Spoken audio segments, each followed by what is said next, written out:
Your life is a video game, but there's no extra lives. The skills aren't so simple.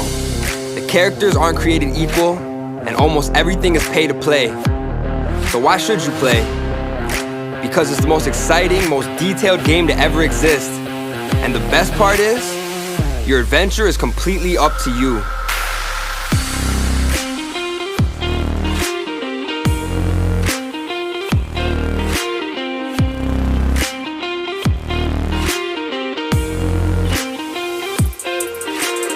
Now, this game isn't as simple as Pong or Mario Kart. It's much more vast with a lot more options. You know, gamers already have a term for this, MMORPG, or massively multiplayer online role-playing game. You know, like RuneScape, World of Warcraft, or MapleStory. These games follow general principles. You start off with very little skill or inventory, but a whole lot of excitement and curiosity.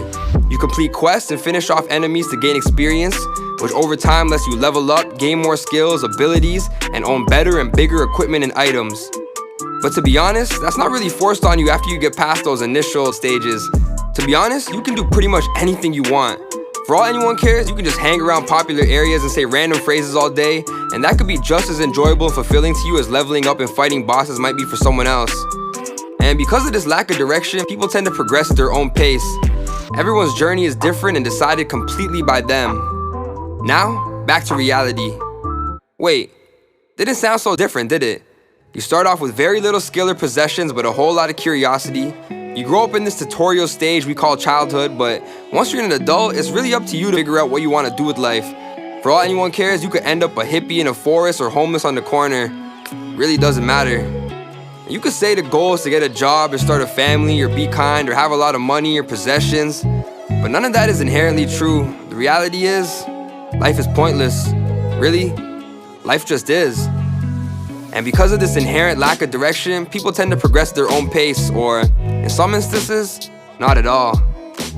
But okay, we get that life is a video game. Now what?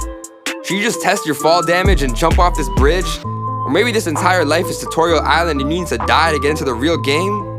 Okay, hold up. Before you off yourself in this video game, think of it like this. You can't know for sure what happens after you pass away until you do, but there's no going back, right? So you might as well maximize on this life you have before going on to the next stage. Death is a guaranteed thing. Living is not. And the great thing about living in a video game is you get to decide what you do with your life and have fun while doing it. You could be a doctor, you could be a rapper, you could be an entrepreneur, or try to be all three at once. You can go to space and play guitar. You can go to the deepest parts of the ocean just as an excuse to make a sequel film. It's all great, it's all fun, it's all up to you. So how do you do it? How do you play this game of life? The first step really is to try things. Thinking about things can be fun, but your head is not the game. If anything, that's like having the game on the pause menu while you're away from your keyboard.